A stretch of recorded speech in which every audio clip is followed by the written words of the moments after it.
আমার পিছনে একটা দাঁড়ানো ঘর ছিল, যেটা এখন নাই, গত রাতে পুড়ে গেছে। এর কারণ হচ্ছে আমি জুলাই আগস্ট আন্দোলন করেছি। আমি জুলাই আগস্টে কথা বলেছি, বাংলাদেশের পক্ষে কথা বলেছি, বাংলাদেশের মানুষের জন্য কথা বলেছি। তো বাংলাদেশের মানুষের জন্য কথা বলে কি আমি ভুল করেছি? আমার আজকে দাঁড়ানো ঘর নাই কেন? ঘরের বাইরে থেকে লাগানো আটকায়, তারপর ভিতরে আমার বাবা ছিল, মা ছিল। সিল্কোর সিল্ক অ্যান্ড শাইন, যাতে আছে আর্গান অয়েল ও ওট প্রোটিনের গুডনেস, যা আপনার চুলকে রাখে হেলদি অ্যান্ড শাইনিং। আমার ভাবি ছিল, আমার ভাতিজির বয়স 4 মাস, আমার ভাতিজা ছিল 4 বছর। তাদেরকে সম্পূর্ণভাবে মারার জন্য ঘরের গায়ে আগুন দেওয়া হয়েছে। এখানে একটা দাঁড়ানো বিশাল বড় ঘর ছিল, আপনারা সংগ্রহ করে ঘরের ছবি দিয়ে দেবেন। এখানে কোনো কিছু নাই এখন। তাহলে আমি বলবো যে এই বিপ্লবী সরকার, আমরা যে বিপ্লব ঘটালাম, বিপ্লব ঘটাই একটা সরকার গঠন করে দিলাম। আমি তো ফ্রন্টে থেকে, আপনারা জানেন, এখনো ভিডিও ফুটেজ আছে, ফ্রন্টে থেকে আমি স্লোগান দিছি, ফ্রন্টে থেকে আমি কথা বলছি। আমার ঘরে যদি না থাকে তাহলে এই বিপ্লবী সরকার কি করলো, কি প্রোটেক্ট দিল? আমি 3-4 দিন আগে ধানমন্ডি 32 যে ভাঙা হলো, সেখানে আমি ফ্রন্টে ছিলাম। দেশের মানুষের জন্য স্লোগান দিছি, বাঙালির জন্য স্লোগান দিছি। তো বাঙালির জন্য স্লোগান দিয়ে আমার বাবা মা ভাই বোন ভাতিজা কেউ নাই, আল্লাহ কোনোভাবে বাঁচাই দিছে। বাইরে থেকে লাগাইয়ে সব পুরো ঘরটাই নাই। আমি অন্তর্বর্তীকালীন সরকারকে কাটছাট ভাবে বলতে চাই, 7 দিন টাইম, 7 দিন টাইমের ভিতরে যারা জড়িত তাদেরকে শনাক্ত করে বিচারের আওতায় এনে 7 দিনের ভিতরে আমার এই পুরা ঘর লাকড়ি সব সরাইয়া পূর্ণ ঘর স্টার্ট করতে হবে। 7 দিন টাইম। 7 দিনের ভিতরে যদি না করা হয়, আমি 7 দিনের মাথায় রাজপথে আমি একা দাঁড়াবো। আমাকে এই রাজপথে দাঁড়ানোর জন্য টিএসসিতে যেতে হবে না, আমাকে প্রেস ক্লাবে যেতে হবে না, আমাকে সচিবালয়ের সামনে যেতে হবে না। আমি পুরা ঘরের সামনে আমার রাজপথ, এখানে দাঁড়াবো। এখানে দাঁড়ানোর জন্য টিএসসি পর্যন্ত জ্যাম লেগে যাবে। আমি বিপ্লব করে হাসিনাকে লড়াইছি, আমরা সবাই মিলে। হাসিনা ভারত বসে আগুন এখানে ধরাই দেয় নাই। আইন শৃঙ্খলা বাহিনীর প্রতি আমি শ্রদ্ধাশীল, চাইলেই সম্ভব। এটা যদি না করা হয়, আমি 7 দিনের মাথায় গিয়া আমি বিপ্লবী সরকারে ডাক দিব। এই সরকারকে দেশের মানুষ, আজকে দেখেন, আজকে যদি বিপরীত হইতো, এই সরকার স্বৈরাচার সরকার যদি থাকতো, আমরা যারা আন্দোলন করেছি, আমরা টোকায় টোকায় গুলি করতো, জেলখানায় ঢুকাই রাখতো।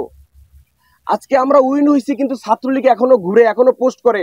আজকে আমার আগুন জ্বলে, তারা বলে যে সমান সমান হয়ে গেছে, তুমি ধানমন্ডি পুড়ছো, তোমার বাড়ি পুড়ছে। তাহলে এই বিপ্লবী সরকার কি, তার কাজটা কি?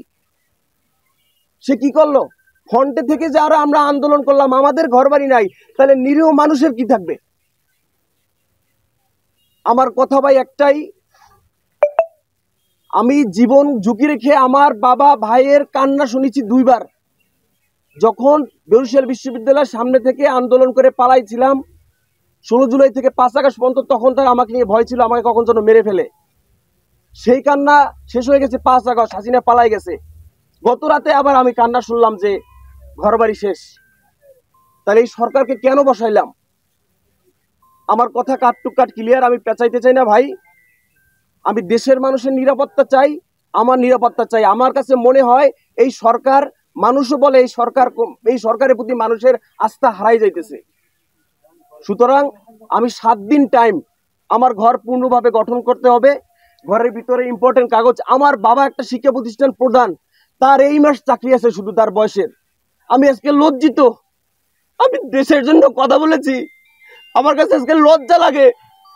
আমার বাবার চাকরি এই ফেব্রুয়ারি মাসের 25 সালের ফেব্রুয়ারি মাস 25 তারিখ মনে হয় চাকরি শেষ, 28 তারিখ শেষ।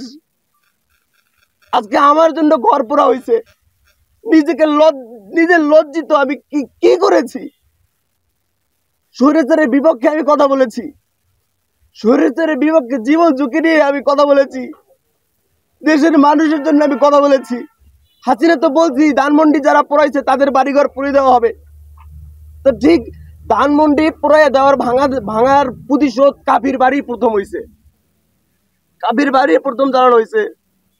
আজকে বাবার সন্তান হয়ে নিজের কাছে লজ্জা বোধ হয় যে আমার বাবা এত বছর চাকরি করছে, চাকরির শেষ মাসে এসে তার বাড়িটা নাই।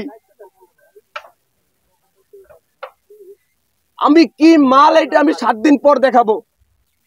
দেশের মানুষ, দেশের বিপ্লবী ছাত্র জনতা আমার সাথে আছে।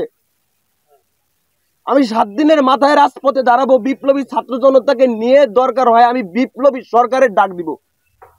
এই সরকারের উপর 60% মানুষ আস্থা হারাই ফেলছে। কি উচিত ছিল? আমরা যারা ফ্রন্টে আন্দোলন করেছি তাদের প্রোটেকশন দেওয়া দরকার ছিল এই সরকারের। ধানমন্ডি 32-এ বুলডোজারের সামনে স্লোগান দিছি, তার উচিত ছিল না? যারা ফ্রন্টে থেকে স্লোগান দিচ্ছে, মিছিল করছে, মিটিং করছে, যারা জুলাই আগস্টে আন্দোলন করছে তাদেরকে আলাদাভাবে কেয়ার করার কখনো চাইছি? জুলাই আগস্ট আন্দোলন করে কখনো উপদেষ্টা হতে চাইছি? দেখাতে পারবেন? কিছু চাইছি, টাকা চাইছি, পয়সা চাইছি, দেশের মানুষের নিরাপত্তা চাইছি, নিজের নিরাপত্তা চাইছি। সেখানে এখন আমার বাড়ি নাই। লাউড অ্যান্ড ক্লিয়ার ভাইয়া, 7 দিনের মাথায় আমি আমার পোড়াবাড়ির রাস্তায় দাঁড়াবো।